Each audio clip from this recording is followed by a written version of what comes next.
Muito boa noite.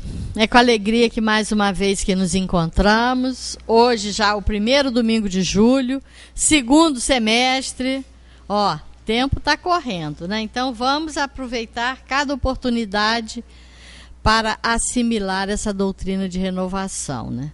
Hoje vamos ter a nossa irmã Cristina Ferro com a palestra e vamos ao nosso momento de interiorização para fazermos a nossa prece e passarmos para ela, né? Deus, querido Pai, Jesus, amigo e mestre, agradecidos estamos, Senhor, por mais essa oportunidade que estamos tendo de aqui nos encontrarmos, procurando entendimentos sobre as leis de Deus à luz da doutrina espírita. Abençoa-nos, Senhor, em nossos propósitos, e que a nossa irmã, que fará uso da palavra, receba a inspiração desses amigos espirituais que por certo aqui se encontram. Obrigada, Senhor. Graças a Deus e que assim seja. E com vocês, Cristina Ferro. Né, Cristina? Boa noite a todos. Como a Ângela disse, né, nós já estamos em julho de 2014. O tempo está, ao nosso ver, correndo cada vez mais, né? Quando somos muito jovens, a gente já quer que corra, né? Quer que ande depressa para a gente completar a maioridade. Depois a gente vai vendo que queria que freasse um bocadinho e está indo rápido demais, né? Então é importante realmente a gente poder refletir, poder fazer dessa nossa caminhada, né, algo significativo, né? Marcar os nossos passos aí na nossa passagem pela Terra, que se considerarmos o infinito e a eternidade, é 1 minuto. Mas, para o nosso aperfeiçoamento, para o nosso crescimento, de fundamental importância. E, ao me questionar o que eu vou falar, né? Porque é sempre esse dilema de quem vai estar aqui expondo para a gente estudar, dessa vez, eu selecionei assim, alguns trechos do Evangelho que, apesar de serem lições que nós já lemos, relemos, estudamos, são necessárias para que a gente possa acelerar esse nosso progresso, né? Então, o primeiro trechinho que eu escolhi, ele diz: não julgueis para não ser julgados. Aquele que estiver sem pecado, que atire a primeira pedra. Esse texto, né, está no capítulo Bem-aventurados Misericordiosos, que é o capítulo 10º. O que os Espíritos nos falam nesse capítulo aqui, né?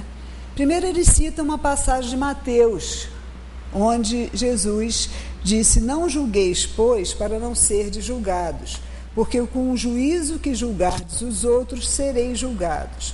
E com a medida com que medirdes, vós também, vos medirão também a vós. Então, nesse trechinho aí, a gente pode ver que os Espíritos, né, que Jesus e os Espíritos nos ensinam que a gente não deve julgar o nosso próximo mais severamente do que a nós mesmos, nem condenar nos outros o que desculpamos em nós. Antes de reprovar uma falta em alguém, consideremos se a mesma reprovação não nos pode ser aplicada. E para nós, no estágio evolutivo que estamos, né, se fomos criados simples e ignorantes, estamos aí nascendo, né, no universo através de vários mergulhos na carne, várias reencarnações para aprender, esse do julgamento me parece que é uma pedra no nosso sapato. Por isso eu quis trazer esse tema. Porque nós só podemos ver o mundo com os nossos olhos, a partir das nossas experiências. E quando a gente faz isso, nós estamos tão acostumados com as coisas arrumadinhas e com as verdades prontinhas, que a gente julga saber julgar os outros. E no cotidiano, no automatismo da nossa vida, a gente julga o tempo todo. É como se fosse uma metralhadora disparada sempre para o outro, não é? A gente sabe julgar tudo que os outros fazem, mas a gente não olha para dentro da gente, que é o primeiro lugar para onde a gente deveria olhar, né? E perceber o quanto a gente julga o nosso semelhante, o quanto a gente faz isso, que a gente tem uma facilidade de desculpar na gente os nossos defeitos, ou às vezes a gente nem enxerga. não é nem maldade, a gente não enxerga, porque a gente não se olha, a gente está voltado para olhar para fora e para olhar para os outros. Então, a gente sabe muito bem o que é certo para o outro fazer na vida dele, a gente julga o tempo todo, mas a nós mesmos não. Então é isso que os Espíritos nos falam aqui, né? Que a gente tem que olhar primeiro, né? Ver muito bem antes da gente fazer um julgamento a respeito de quem quer que seja, né? Os Espíritos nos instruem que a indulgência é um dever. O que é indulgência? É a prontidão para compreender o outro, é a prontidão para perdoar. Por que é tão importante que sejamos indulgentes? Porque nós temos que ver que todos nós que estamos encarnados aqui, aqueles que nós consideramos maus, aqueles que nós consideramos relapsos, que nós desconsideramos, todos nós estamos aqui para aprender. Cada um de nós tem a sua história, cada um de nós tem os seus motivos, que pelos olhos e pela maneira de entender a vida são os certos. Então, quem somos nós para julgar esse outro, né? A gente tem que ter essa prontidão para compreender, olha, esse irmão está fazendo isso porque ele acha que é o certo, ou porque ele tem interesses. Uma hora ele vai aprender, uma hora a luz vai se abrir para ele. É essa prontidão para a gente perdoar, ser mais generoso com o outro, né? E os Espíritos também nos dizem o seguinte, que a censura alheia, ela pode ter dois motivos, de reprimir o mal e de desacreditar a pessoa, o que seria maledicência e maldade. E nós, quando a gente pensa assim, não, mas eu preciso, a gente concorda que deve se reprimir o mal, né? Todo mundo concorda aqui. Pode ser louvável reprimir o mal, é um dever em certos casos. Pode resultar um bem, porque o mal necessita ser reprimido na nossa sociedade. E o homem deve ajudar o progresso dos semelhantes. A gente sempre não fala isso também, que somos todos seres de relação e um tem que ajudar o outro nessa cena, nessa caminhada para a gente alcançar a perfeição. Mas tem um detalhe, a autoridade da censura ao outro, desse julgamento, está na razão da autoridade moral de quem a pronuncia.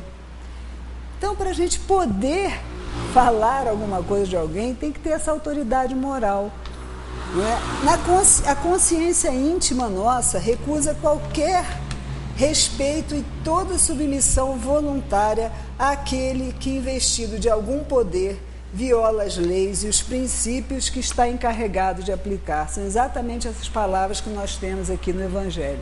Quantos nós conhecemos que, investidos de algum poder, não é? Pode ser pai, mãe, pode ser um chefe, pode ser os políticos, podemos pensar em N pessoas que violam essas regras, né, de liberdade e as regras que a consciência da gente aprova, né, que é o bem, né, que é a honestidade, que é a liberdade, o respeito. Então, de fato, nós devemos reprimir o mal, sim, e nós não devemos ser coniventes com o mal quando nós estamos vendo. Isso é uma coisa. Outra é nós trabalharmos em nós essa autoridade moral que se faz necessária para que a gente possa olhar com outros olhos. Que nós tenhamos olhos de ver e ouvidos de ouvir, né? Já vemos essa frase em vários locais, em várias passagens. Por que a gente tem que ter olhos de ver e ouvidos de ouvir? Porque nós temos que nos abrir, nós temos que trabalhar interiormente para que a gente possa crescer, ampliar a nossa visão de mundo. Essas caixinhas, essas verdades que a gente carrega dentro de si, a gente precisa ter a coragem de botar, igual que arruma um armário, tirar tudo dali de dentro, abrir e ver o que serve e o que não serve. A gente tendo acesso à doutrina, quando a gente vai estudando isso, a gente não pode ler e não pode cumprir uma obrigação, né? Eu vou ler o Evangelho e tal, a gente lê isso aqui, a gente lê sobre perdão, fala, isso é difícil demais, fecha o livro e bota para lá. Isso também é muito complicado. E assim a gente vai passando. Isso não é para mim, não. Como a gente quer crescer e evoluir, marcar nosso espaço, se a gente não se empenha em ampliar, né? Em ver, em ouvir, em aprender. Então, a questão do julgamento me parece que é uma das que a gente deve parar para pensar. Porque a gente tem esse hábito a todo momento. Quando a gente vê alguém, até dar um sorriso para o outro, tá rindo, mas tá por trás, está gozando da cara do fulano. Até os nossos queridos, as pessoas que a gente ama, quando elas têm uma atitude, a gente acha que sabe por que a pessoa agiu. Eu conheço ele, eu sei que ele faz isso assim, ele é assim. Então a gente determina que o outro faz as coisas por isso, por aquilo, e a gente não pergunta quantos desentendimentos, quantas mágoas surgem daí, entre pais e filhos. Tanto os filhos, né, julgando as atitudes do pai, porque é careta, porque não quer me dar força, porque não quer me ajudar. Mas o pai e a mãe têm os seus motivos para estarem dizendo aquele não, ou para não levar em conta. Quais serão esses motivos? Se eles são justos ou não, a gente só pode avaliar depois que a gente perguntar, se comunicar, souber o que está acontecendo, né? No trabalho, a gente julga as pessoas a todo momento. Um passante na rua, né, que está falando no celular, que está fazendo isso, que está fazendo aquilo, é um tiroteio diário de julgamentos aí. E aí a gente se pergunta se nós temos condições para julgar. Será que nós temos condições para julgar alguém? Uma pergunta sincera para nós mesmos, né? E nesse mesmo capítulo do Evangelho vem um outro título que fala o argueiro e a trave no olho, né? Como é que a gente vê um cisco no olho do outro e não vê uma viga de madeira no nosso? É o orgulho que está por trás disso. É o orgulho que faz a gente achar que nós temos qualidades, né? Elevar a nossa personalidade, nossa visão de que somos os mais importantes no mundo. Então, a nossa visão, o que a gente acha é o certo. A gente não para se perguntar se nesse momento, nessa atitude, mesmo de uma mãe para um filho, quando você está ali condenando alguma coisa no seu filho, não, eu tenho que fazer, muitas vezes no automatismo a gente não se pergunta, mas será que eu estou respeitando o livre-arbítrio do meu filho, né? Será que eu estou respeitando as escolhas que ele faz? Será que eu não estou confiando que ele é capaz de fazer escolhas diferentes das minhas? Essas perguntas que a gente devia se fazer quando a gente toma cada atitude, a gente não faz, né? Então a gente vê o cisco. Fulano é muito mal educado. Não foi assim que eu ensinei. Como se fosse que se a gente ensinasse perfeitamente, né? Nós que somos pais fazemos o melhor que nós podemos. Mas esse melhor nem sempre vai ser o melhor para aqueles a quem a gente está querendo ensinar. Porque ensinar tem que ser um ato de troca, de descoberta daquele que a gente deseja que aprenda. Ensinar não sou eu daqui de cima, né? Professor, mãe, pai, chefe, ensinando para baixo alguém que está num nível inferior a mim e botando o que eu penso para aquela pessoa fazer.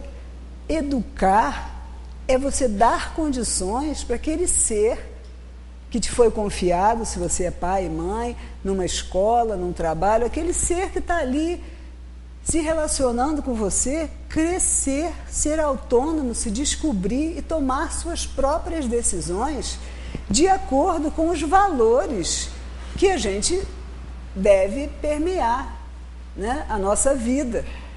Mas essa liberdade é muito complicado. Você vê que os consultórios, né, de psicologia, os caminhos de autoajuda, as igrejas, todos os lugares as pessoas procuram a sua redenção, porque se sentem sufocadas, se sentem oprimidas, se sentem culpadas, se sentem erradas o tempo todo, com o julgamento alheio. O que é o bullying, né? Que hoje é muito famoso, mas isso sempre existiu, né? Você está na escola quando é pequeno, é com o cabelo, é sempre na fraqueza do outro, né? É o cabelo que é de Bombril, é Olívia Palito, é Baleia, sei lá, e N apelidos aí, né? Que é negro, é negão, é macaco, seja lá o que for. Isso é um julgamento muito sério, que a criança cresce ouvindo. não é? E a reação dos adultos a isso, né, também é uma coisa. E a gente vê que como o mundo está com a falta de entendimento e com o excesso de julgamento. Vejamos teve esse lance aí essa semana do Neymar, que foi machucado, é nosso jogador, então é nosso, então é outra parada. Os outros que se machucaram na Copa, a gente deu importância, mas nem tanto. A família desse rapaz, né, do jogador lá da Colômbia, recebeu ameaças. A sua filha. Gente, isso é falta de consciência total das pessoas, né? A gente precisa trabalhar por aprofundar a nossa consciência daquilo que realmente é importante. Se o rapaz teve ou não intenção, na verdade, só ele vai saber, né? Mas, mesmo assim, existe uma comissão técnica aí que está avaliando os vídeos e que vai chegar a uma conclusão, como chegou lá com o Soares, que mordeu o outro jogador. Mas as pessoas já se armaram e o cara virou o bandido, e o nosso virou o herói. Né? E vamos jogar toda a culpa do mundo, se o Brasil não ganhar a Copa do Mundo, né, na saída do Neymar. Ninguém pode garantir que o Brasil ganharia mesmo com o Neymar. Então, a gente vê na sociedade, vai vendo no macro e no micro, até chegar na nossa vida, ou ao contrário, o quanto a gente desfere essas coisas, né? Essa semana eu nunca vejo novela, mas eu vi uma cena que eu achei interessante. O chefe estava oferecendo um emprego para uma pessoa e a resposta do cara foi assim: não, eu tenho que falar com a minha mulher, porque é ela quem decide. Eu chego em casa, até a parte, eu vou procurar minha escova de dente, foi alguma coisa assim. E ela trocou porque estava na hora. Isso é uma coisa que a gente faz, mulher, então toma conta da vida de todo mundo. Então o cara não se sente capaz de decidir, porque até a escova de dente dele, a hora que é para trocar, não é ele que decide, é a mulher que sabe. Ela julgou, decidiu, já fez, já aconteceu. Entende? A gente funciona assim, porque a gente quer que tudo corra bem, como a gente acha que deve correr bem, então a gente vai atropelando as pessoas e vai fazendo do nosso jeito, não dando espaço para o outro fazer do jeito dele. E aí que está, quando a gente vê o cisco no olho do outro, quer consertar tudo para o lado de fora, mas não conserta para o lado da gente, né? Não conserta para dentro.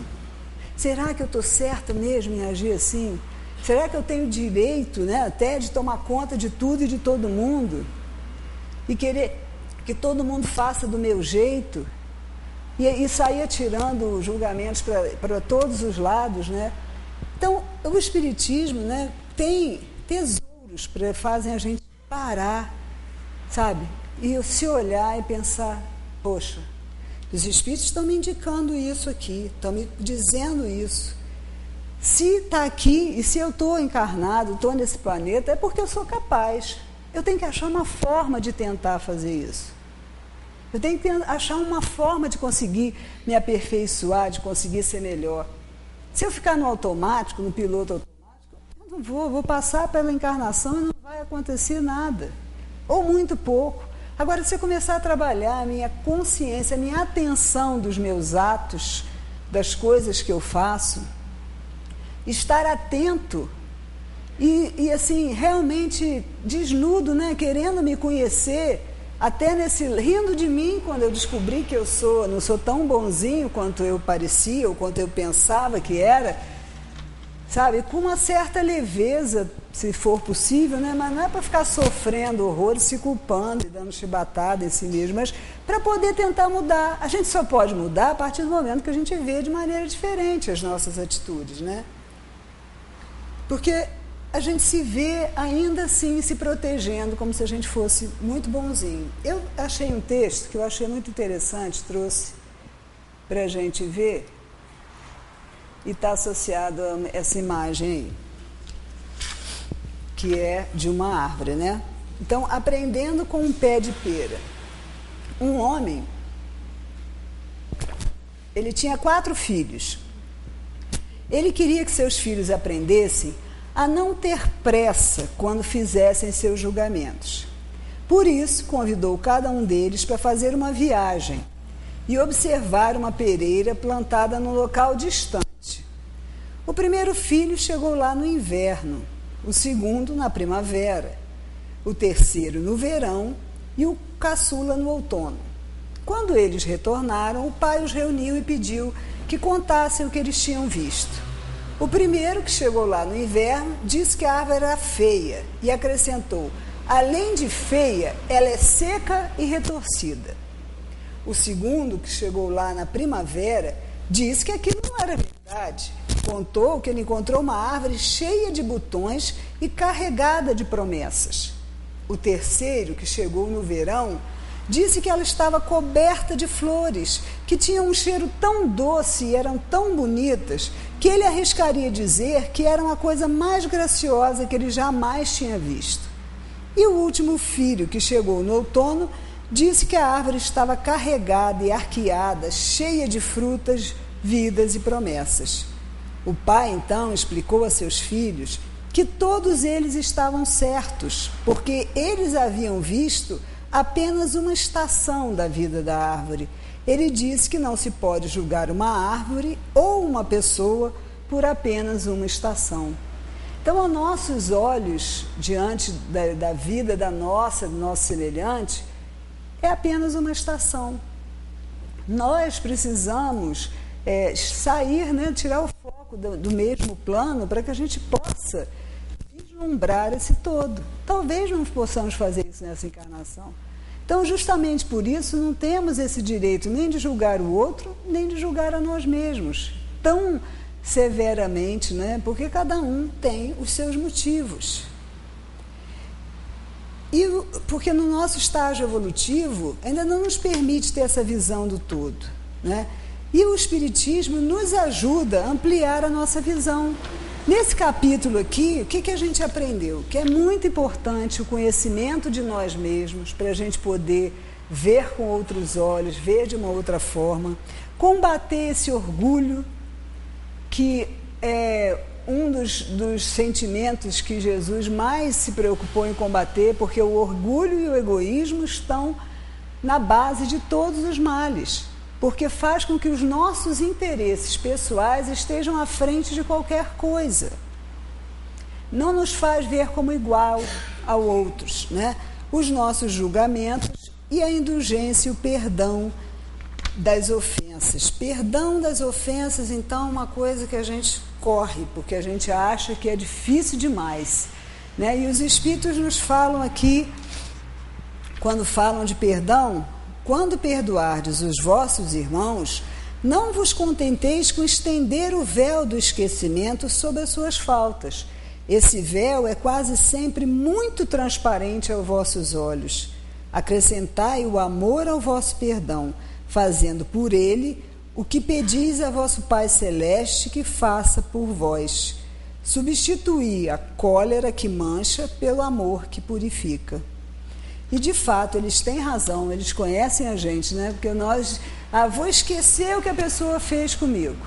Mas, a qualquer momento, a gente desencanta, né? A gente desencrava, tira aquilo tudo da caixa e joga na cara da pessoa e volta aquela raiva, não é? E a gente não é um perdão verdadeiro. A gente deve perdoar sem limites, como nós precisaríamos e precisamos ser perdoados, sempre. Porque nós também somos limitados, né? É difícil a gente entender isso, é complexo, porque a gente não tem essa capacidade de se colocar no lugar do outro, né? Espíritas, não vos ouvideis de que, tanto em palavras como em atos, o perdão das injúrias nunca deve reduzir-se a uma expressão vazia. Se vos dizeis espíritas, sê-lo de fato. Esquecei o mal que vos tenham feito e pensai apenas numa coisa, no bem que possais fazer. Aquele que entrou nesse caminho não deve afastar-se dele, nem mesmo em pensamento, pois sois responsáveis pelos vossos pensamentos que Deus conhece. Fazei, pois, que eles sejam desprovidos de qualquer sentimento de rancor. Deus sabe o que existe no fundo do coração de cada um. Então, nós podemos mentir até para a gente mesmo, né? Mas não podemos mentir para Deus. E tudo é entre nós e Ele. Nosso caminhar é entre nós e Ele, a nossa consciência. Então, o perdão é importante. Não dá para passar a vida, passar a encarnação, sem levar em conta que precisamos aprender a perdoar. É lógico que na dor do momento, quando se sente injuriado, quando a pessoa se sente injustiçada, a emoção que toma conta é a da raiva, é a da mágoa. São emoções altamente destrutivas para nós mesmos, né? Vejam essa... Peraí, deixa eu abrir aqui. Quando você não perdoa, o prisioneiro é você. Porque é tudo da gente com a gente mesmo. O que o outro fez, ele foi embora. Às vezes ele nem percebeu o quanto aquilo te atingiu. Te atingiu de uma forma certeira. E a gente é cheio de melindres, né? Não pode nem falar nada mais ou menos diferente do que a gente queria ouvir, que a gente já pega logo para o outro lado, se magoa, se melinda, se ofende, recua. Ah, não vou mais falar com aquela pessoa porque ela não me entende. Não é? Mas o que nós estamos fazendo para nos fazermos entender, né? Porque muitas vezes a gente também não sabe se fazer entender. Não é? Não adianta a gente ter perdão nos lábios e não ter um perdão no coração. Muitas vezes nas situações de que vocês possam estar imaginando aí alguma que vocês não conseguiram ainda perdoar alguém de alguma coisa, se a gente fosse olhar mais fundo um pouquinho, veríamos que na verdade nós fomos os primeiros agressores. Não somos tão assim... o mundo me persegue, né? Porque tem gente que tem essa filosofia. O universo conspira não conspira a meu favor, né? Tudo dá errado para mim. As pessoas me maltratam, né? Meu filho me trata, meus filhos me maltratam, já escutei essa expressão. Ou as pessoas não me valorizam, não me respeitam. Espera aí, você não se respeita, você não se valoriza, você se maltrata. Isso é uma questão de postura. Não é? Porque o doido só se cria se a gente deixa.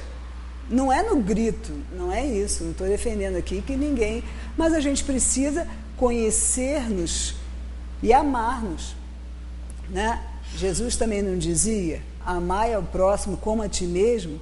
Então a gente tem que se amar, a gente tem que gostar de si. A gente tem que ter uma postura. Porque tudo é uma questão de sintonia. Nós vivemos, olha como é complexa a nossa encarnação, né? Viemos ao mundo, encarnamos, né? Estamos mergulhados na carne, esquecemos o nosso passado para poder cumprir as provas que a gente tem que cumprir, para podermos resgatar, aprender, superar, atravessar etapas. Tem o mundo material de nós que estamos nos vendo aqui, mas tem todo o mundo espiritual que está aqui mesmo, e que um mundo influencia o outro. Não é tão simples assim. Eu falo isso porque não dá para fechar os olhos e levar a vida como se nada disso estivesse acontecendo, porque isso te afeta de alguma forma. Então você entra em determinadas sintonias. Quando você está com raiva, magoado, se sentindo injustiçado, etc., tem a turma também que está doido para você fazer uma besteira e ser infeliz igual a eles, que é inferior como nós e que vai lá e vai te botar coisa na cabeça. A gente não para de pensar nunca, né? Então, aquilo vai passando na cabeça. Se a gente der ouvidos a essas vozes, a raiva só vai aumentando. A perdoar que nada. Eu tenho que realmente fazer alguma coisa, né? Para quê? Vou deixar isso barato, etc. E quando a gente entra em outra sintonia, a gente corta aquela, eu não quero pensar isso, não é isso que eu quero para a minha vida. Não escolho fazer isso. Você começa a conseguir ouvir outros espíritos que estão perto de você, mas que você não ouve se você estiver irado, né? A emoção, as emoções são uma coisa que tomam conta do ser. Não é a gente que controla as emoções. Se a gente deixar, elas nos controlam. Então, se a gente consegue controlar esse ímpeto, a gente começa a ouvir outras coisas também. Olha, releve, né? Ele está passando por alguma coisa que você nem sabe o que é, mas tem alguma coisa acontecendo. Você começa a conseguir ouvir o outro lado das coisas. Então, o que é mais importante e fundamental é que a decisão é nossa. É daqui, de dentro de cada um de nós, para fora, que a nossa vida toda vai se modificar. Não pode esperar que os outros vão ser diferentes. Se a pessoa me tratasse melhor, Se eu tivesse escolhido essa profissão em vez da outra, se não sei o que, se não acontece. É uma hipótese. A gente só pode lidar com fatos. Fatos e passos que nós escolhemos. Então, se eu tivesse... A gente até é um pouco mais velho, né? Algumas pessoas falam, se eu pudesse voltar atrás, eu faria diferente. Vamos pensar uma coisa, meus irmãos. Essa encarnação é a nossa oportunidade de fazer diferente. Em outras encarnações, erramos outras coisas ou as mesmas coisas, não sei o que a gente errou. Mas agora, hoje, é o único momento que existe e que eu posso modificar, e o que vem depois também pode ser modificado. Então, é ressaltar a importância deste momento. Teria feito diferente? Não sei se teria feito diferente. Aquela escolha naquela hora foi o que você podia fazer. Hoje, com os olhos mais abertos, né, com uma boa lente, você está vendo de uma outra forma e vai resolver de outra forma. Deus está no controle de todo o universo, Ele não descuida de nada. Então, não ficamos abandonados nem perdidos, nunca. Estamos trilhando um caminho, somos andarilhos do universo. Nós e a nossa bagagem, que pode ser uma mochilinha, pode ser uma mala pesada, de repente, depende do que a gente queira levar. Mas o caminho é nosso. Nós podemos ajudar os outros podem nos ajudar. É ótimo sentir que temos amigos, né, que temos pessoas junto, mas a caminhada é nossa. Aí vocês podem estar pensando assim, muito lindo isso tudo, mas como é que eu vou fazer, né? Como é que pode fazer para modificar? É isso, é pequenininho, é passo por passo. E aí eu trouxe um outro texto. Esse texto é do Augusto Cury, que é um psiquiatra. Ele tem muitos livros publicados, livros de autoajuda, mas é uma pessoa que tem uma base científica, né? Para estar falando.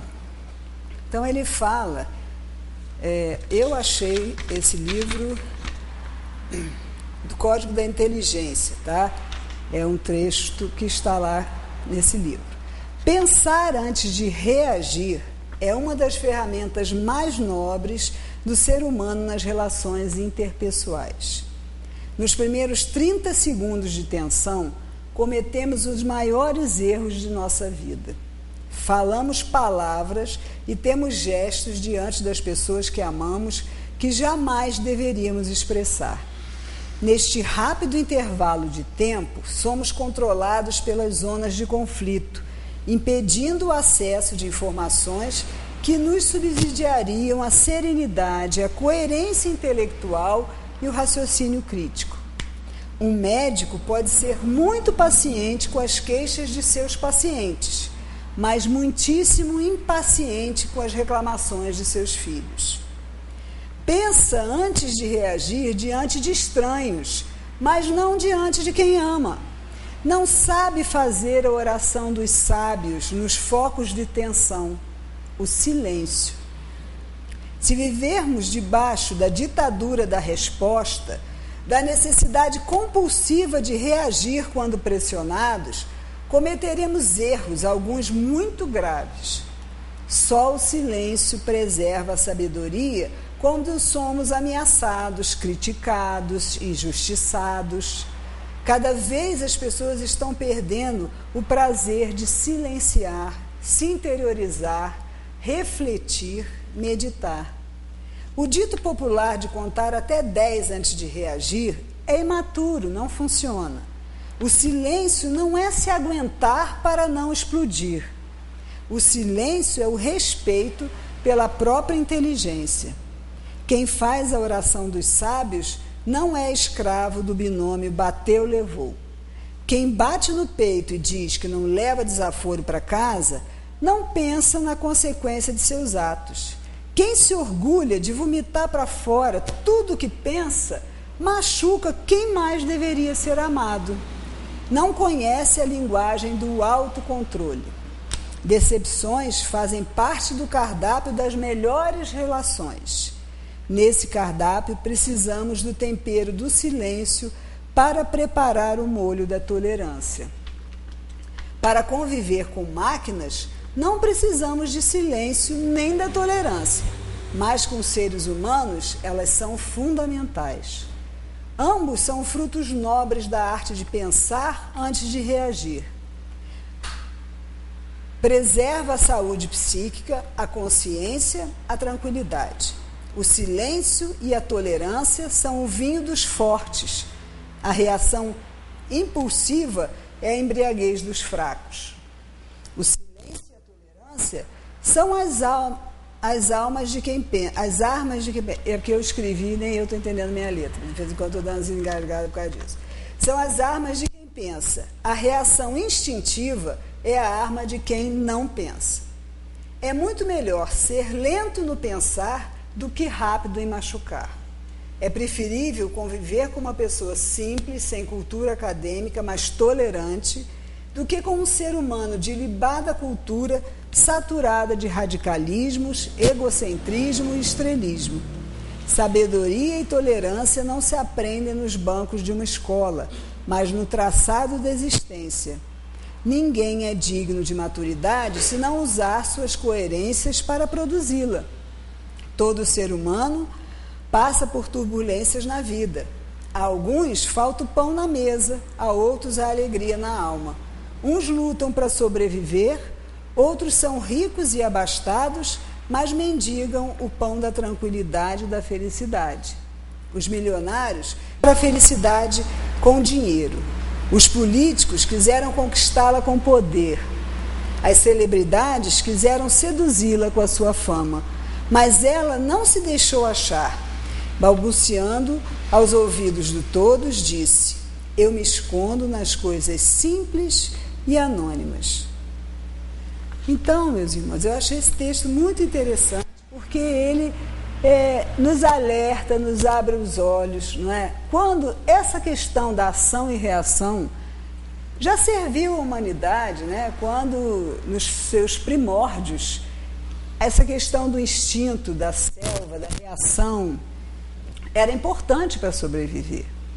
Era o lugar no cérebro que era mais ativo, porque ele era o instinto, é o que fazia a gente se manter vivo. Só que hoje outras partes do cérebro se desenvolveram e que a gente pode escolher, pode optar por pensar antes de reagir. Não estamos mais lutando numa floresta pela nossa sobrevivência. Agora estamos lutando, né, pela nossa evolução.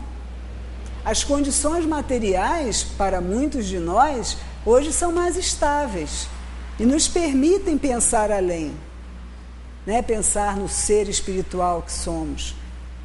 Cada um tem as experiências, está no lugar, nasceu, né, na classe social, no lugar onde melhor desenvolverá suas habilidades e aqueles aprendizados de que necessita. Então, nós estamos no lugar certo, podemos fazer isso, né? São dicas valiosas que eu penso que tem nesse texto. Fala-se da questão da paciência, né? Somos muito impacientes e a vida hoje nos empurra, né, a ser mais impacientes ainda. Aqui fala que com as máquinas não precisamos de tolerância. Precisamos também, porque o negócio começa a demorar, dá vontade de socar. Né? A tecnologia vem avançando tanto que a gente quer que tudo aconteça num minuto. O negócio demora um bocadinho, a gente já não está gostando. Né? O computador de 3 anos atrás não é tão rápido quanto de agora. Agora tem os iPads, os tablets, a pessoa já não quer estar com um troço na frente cheio de fio, já quer estar com aquele pequenininho que leva para qualquer lugar e quer que a coisa se resolva na hora. Então, somos muito impacientes.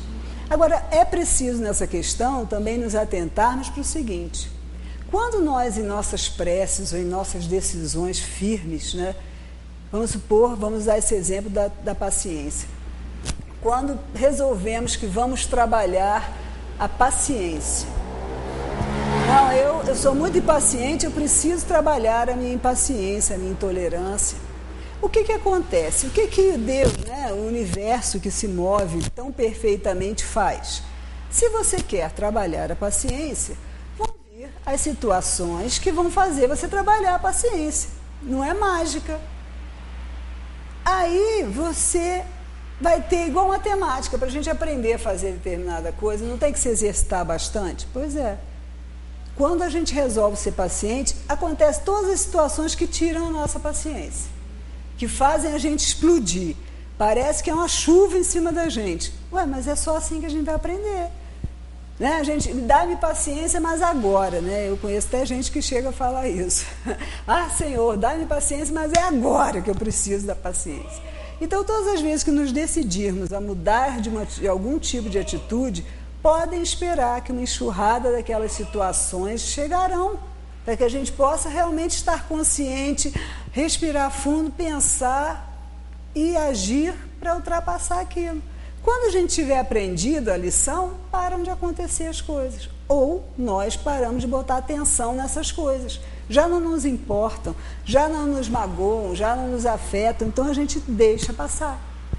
É fantástico, né? É maravilhoso, como diz Valéria, sempre diz. É maravilhoso, é perfeito. A gente precisa se entregar e confiar e arregaçar as mangas e trabalhar. Porque a gente já está chegando onde a gente quer, vai chegar a longo prazo, mas precisamos começar. E aí, num outro capítulo aqui, que fala do sofrimento, eu achei muito interessante que 2 itens aqui. Um fala dos tormentos voluntários e o outro fala da verdadeira desgraça. E é um toque muito legal para a gente que está pensando várias coisas aí, né? Dos tormentos voluntários, os espíritos, nas instruções dos espíritos está esse item, e ele diz assim: o homem está incessantemente à procura da felicidade, que lhe escapa a todo instante, porque a felicidade sem mescla não existe na Terra. Já é um grande toque. Felicidade geral e restrita a todo momento não tem, gente. Tem que aproveitar aquelas conquistas que a gente tem, aquelas felicidades momentâneas. Entretanto, apesar das vicissitudes que formam o inevitável cortejo dessa vida, ele poderia, pelo menos, gozar de uma felicidade relativa. Mas ele a procura nas coisas perecíveis, sujeitas às mesmas vicissitudes, ou seja, nos gozos materiais, em vez de buscá-la nos gozos da alma, que constituem uma antecipação das imperecíveis alegrias celestes.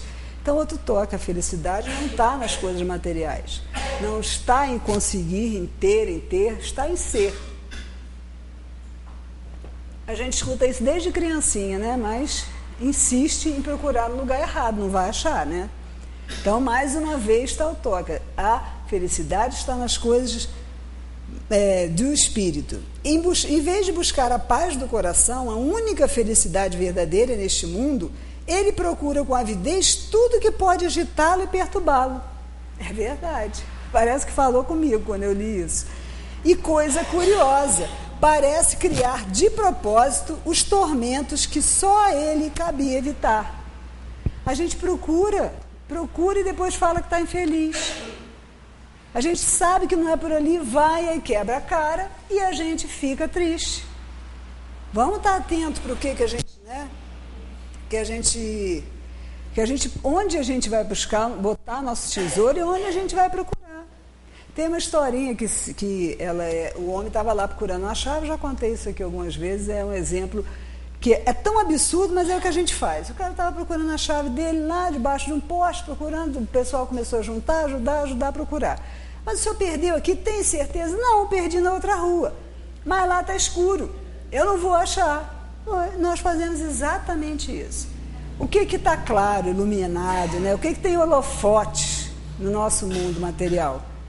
É ter prazer, né? Um monte de coisa aí que chamam a gente, assim, luz neon a todo tempo. A gente vai igual bobo, mas não está ali. É ilusão. Nós ficamos iludidos. Isso é um outro aspecto que é fundamental que a gente trabalhe, para a gente não ser enganado e depois ainda reclama dos outros. Porque nós nos enganamos com essas ilusões. E nessa verdadeira desgraça, acaba de dar aquela chibatada na gente, porque diz que todo mundo fala em desgraça, todo mundo diz que sente desgraça, né? Sabe muito bem o que é, porque somos todos pobres coitados, miseráveis, né? Tem aquela história do Vale de Lágrimas, né? Que nós vivemos no Vale de Lágrimas. Então, todo mundo tem essa tendência de se sentir miserável, né? O pobre coitado, em diversas situações, se não financeiramente, materialmente, emocionalmente, né? Não tenho amor, não tenho isso, não tenho aquilo. Então, os Espíritos nos falam assim, eles, né, nós, nesse caso, a veem na miséria, na lareira sem fogo, no credor impaciente, no berço vazio que antes sorria, nas lágrimas, no féretro que se acompanha de cabeça descoberta e coração partido, na angústia da traição, na privação do orgulhoso que desejava vestir-se de púrpura e esconde sua nudez nos farrapos da vaidade. E aí eles nos dizem o seguinte, isso é uma desgraça para quem não vê em nada além do presente. A verdadeira desgraça está mais nas consequências de uma coisa do que na própria coisa. Então, para a gente julgar, de novo a palavra julgamento, é necessário ver as consequências. É assim que, para julgar o que é realmente feliz ou desgraçado para o homem, é necessário transportar-se para além desta vida, porque é lá que as consequências se manifestam.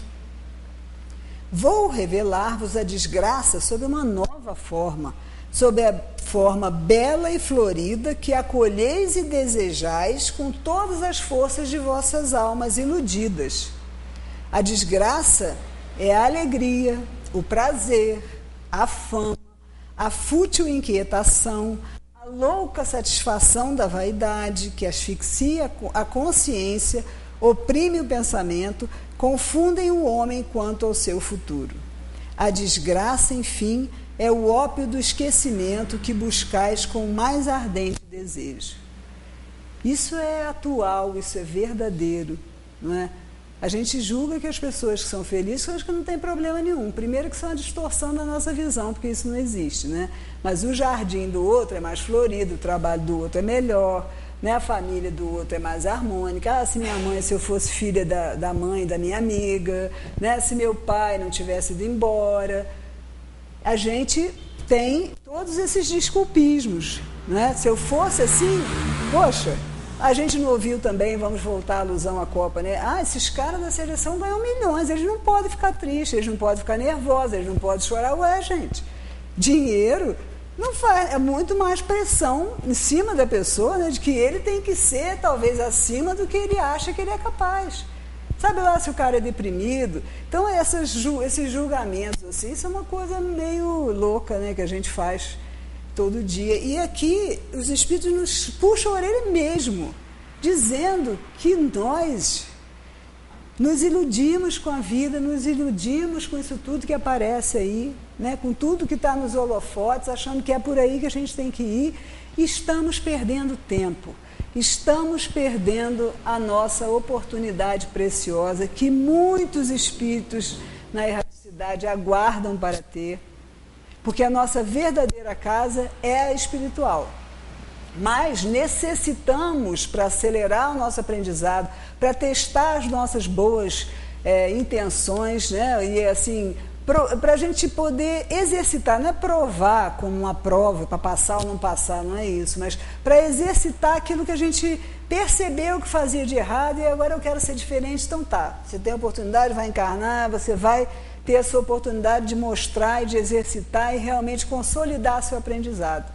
Se a gente se ilude, se a gente fica no oba-oba, perdemos a valiosa oportunidade. Então, o Espiritismo, ele tem essa grande... Ele não foi feito para hierarquias, né, que alguém sabe e o outro não sabe. E aí a gente que está aqui em cima vai ensinar, né? Não tem hierarquia de gente que é mais sábia, que sabe mais. Não, isso está aqui, são 5 obras de uma linguagem que eu sempre gosto de ler, pelo menos um pedacinho, para que as pessoas que não têm o contato, não têm o hábito de estar lendo, vejam que não é uma linguagem para os eruditos e que a gente não vai entender nada, vai ter que ler 10 vezes o mesmo parágrafo para entender, não é isso. É estar de coração propor a essa mudança que se faz necessária. Se a gente quer resultados diferentes, nós temos que fazer diferente. Fazer igual, esperar que dê em outra coisa, não vai dar certo. Vir ao centro, estar aqui, estudar, né, ouvir as palestras, em casa, olhar, ler, é importantíssimo, porque vai nos dar uma base Vai nos abrir os olhos, vai nos ajudar a ver as coisas de forma diferente, mas mais importante do que isso é agir. Não adianta, se chegar na espiritualidade, se souber todas as perguntas do livro dos Espíritos, se souber tudo aqui, e não tiver feito nada, de nada vai adiantar isso. Então a mala que nós andarilhos levamos é a nossa escolha. Qual a mala que a gente quer levar? De sã consciência, queremos levar as coisas boas, queremos levar coisas construtivas. Então, é o ser. Né? Rumi, que eu gosto muito do que ele diz, né? Ele viveu lá no Islã, eu não sei bem quando, que agora já me esqueci, mas muito, muito tempo atrás, o que ele diz? O que você busca também está te buscando. Então, é mais ou menos isso. Se eu quero, de fato, modificar as situações, e as coisas vão acontecer para eu modificar. E o Espiritismo vem balançar a gente, vem tirar a gente de uma zona de conforto, que até com sofrimento, até com essas coisas que não são muito boas, a gente se acostuma e se acomoda, porque com elas a gente sabe lidar. Né? Se eu hoje decidir agir diferente, por exemplo, com os meus filhos, é claro que eu vou ficar meio perdida na hora. Se tiver na ponta da língua para responder uma coisa e eu segurar, não responder, refletir, deixar passar um tempo, para ver qual é a melhor maneira de ser diferente, é lógico que eu vou ficar confuso, inseguro. Esse processo de aprendizagem, às vezes, é um pouco sofrido, é um pouco doloroso, mas ele dá muita alegria quando você consegue galgar mais um degrau de consciência nos seus atos. Então, em vez de eu explodir, eu resolvi segurar, pensar, refletir, em vez de dar um castigo, né, porque a gente tem isso, né, com o filho principalmente. Ah, você não vai estudar? Não, então vai ficar uma semana sem computador. Não é? A gente faz essa lei de troca, a gente usa muito na nossa vida. Ah, fulano não quer me ajudar a fazer isso, não, então também quando ele precisar de mim, não vou ajudar. É assim que a gente funciona. Se você resolver funcionar diferente, vai levar um tempo você achar o que você vai fazer, porque não está tão automático assim, né? Bom, eu não quero dizer que eu não faço mais, mas e agora? Né? Como é que eu vou fazer? Dá uma insegurança, mas a gente acha um outro caminho. Sempre há várias portas abertas, várias possibilidades, só que a gente tem que estar aberto para isso. Então, o Espiritismo, para mim, é uma doutrina que alavanca, sabe, que me bota para cima, me bota para frente, e penso que é capaz de fazer isso com todas as pessoas que realmente, né, querem se modificar, querem estar melhores, não para descansar, né? Descanso não tem, mas para fazer outras coisas, gente. Vamos conhecer coisas diferentes, vamos para mundos melhores, né? Vamos amar o planeta que a gente vive, essa oportunidade. Então, eu acho que com alegria, com serenidade, com essa paz do coração que nos dá a conhecer todas essas verdades, né? Poder estar atento e saber que depende da gente, que não depende do pastor, do padre, do presidente do país. A nossa felicidade não depende disso. Estamos no contexto certo, de acordo com a nossa inferioridade. Isso tudo que está aí está certo para as nossas aprendizagens, né? E até para a gente ter coragem de pensar, se estivéssemos no lugar deles, se não faríamos assim ou pior, não sei. Não sei o que faríamos se tivéssemos a oportunidade. Graças a Deus não temos, porque menos uma coisa para a gente errar por enquanto, não é? Então, eu penso assim, não temos que ser coniventes, né, que eu falei lá no início, com quem não respeita, com quem não obedece às leis de Deus que estão dentro da nossa consciência. Não é isso de ser conivente, nem deixar para lá, dizer que eu não tenho nada com isso. Né? Podemos influenciar o nosso contexto, sim, mas a melhor forma de influenciar qualquer contexto é ser consciente e é pelo exemplo. Então, vamos fazer diferente, né? Vamos ser diferentes, né? Vamos pensar formas alternativas de influenciar o todo, para que a gente que todos possamos viver melhores. Mas é preciso começar, é preciso perseverar. Então, por isso, de vez em quando a gente tem que voltar às mesmas lições, para a gente lembrar, para a gente se animar, para a gente ir para frente com coragem, com vontade, porque se a gente der mais ouvidos aos espíritos bons que estão, nosso anjo guardião e todos os espíritos que nos rodeiam e que estão aí para nos dar força, se a gente der ouvido, tirar o guarda-chuva que a gente bota, a gente vai evoluir muito mais rápido. A gente vai evoluir e vai ser feliz de forma mais plena a cada dia, que é isso que a gente quer. Então, chegamos ao Centro Espírita, temos acesso à doutrina, né? Vende-se o livro, doa-se no sorteio. Não dá para ter desculpa que não dá para ler. Não custa 1 milhão, né? Zé Manuel costumava dizer que pode pagar R$1 por mês. Então, gente, está aqui. Vamos estudar. Estudar com o coração aberto, vamos fazer. É lindo, é maravilhoso poder estar encarnado, poder estar aqui, poder dividir a nossa vida com os nossos semelhantes. Aqueles difíceis de relacionamento, não vieram para a gente por acaso, não. Vieram para que a gente possa se harmonizar. Então não percamos a oportunidade de cada momento e vamos ampliar a nossa consciência, porque a nossa qualidade de vida vai ser muito superior ao que a gente espera. Uma boa noite para vocês, uma boa semana de lutas e que a gente seja vencedor a cada dia. Boa noite para todos.